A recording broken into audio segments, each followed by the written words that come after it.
I moved into a small apartment in Portland, Oregon.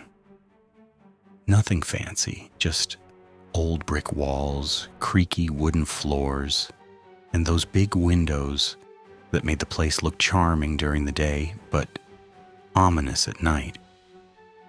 I just started a new job, and the rent was cheap enough that I didn't ask too many questions. The landlord, an older guy named Jeff, told me the apartment had been empty for a year. I didn't think much of it at the time. The first few weeks were normal. I'd work late, watch TV, and fall asleep on the couch. Life was quiet, peaceful, safe.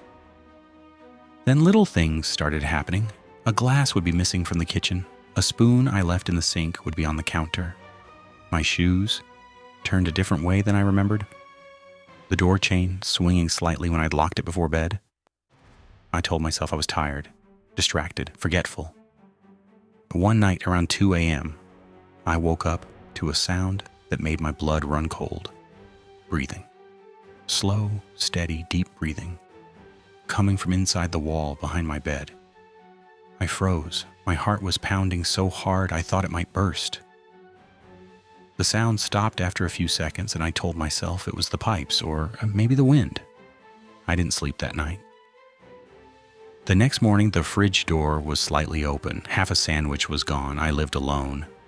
I started locking everything, doors, windows, even the chain I had on my bedroom door, and still, the food disappeared.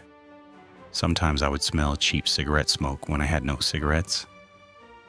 I taped my bedroom door shut one night. In the morning, the tape had been cut perfectly in half.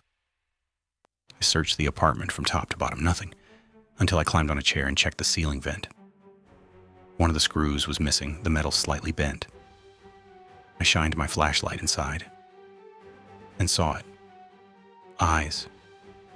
2 pale, unblinking eyes staring back at me. I fell off the chair, slammed into the floor, and scrambled out of the apartment. I called the police. They searched the place thoroughly but found nothing. Probably a raccoon, one officer said, but the way he said it, even he didn't believe it. I couldn't sleep in my apartment after that.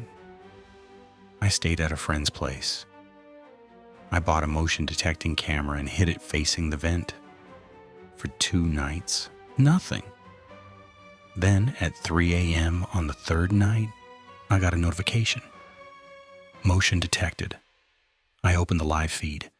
The room was dark. Then the vent cover shifted. A hand slid out, followed by a man's face, thin, pale, filthy. He dropped to the floor, stretched, and walked to my kitchen. He poured himself water, ate cereal with his hands, then walked to my bedroom door and just stood there, listening. After a minute, he climbed back into the vent and disappeared. I didn't sleep for hours. The next day, I showed the video to the police. They didn't laugh this time. They tore down a section of drywall in the kitchen. Behind it was a narrow crawl space, barely wide enough for a person. Inside were blankets, bottles, food wrappers, and a small notebook. The writing inside made my stomach turn. He leaves at 9, comes back at 6. Sometimes he talks in his sleep. He doesn't know I'm behind him. The cops told me he had been sneaking in through an old maintenance hatch in the basement. They never found him.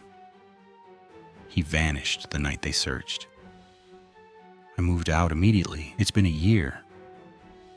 I now live in a newer apartment, no vents big enough for anyone to crawl through. Still, sometimes late at night I hear soft breathing. And every time I move somewhere new before unpacking, I check the vents first.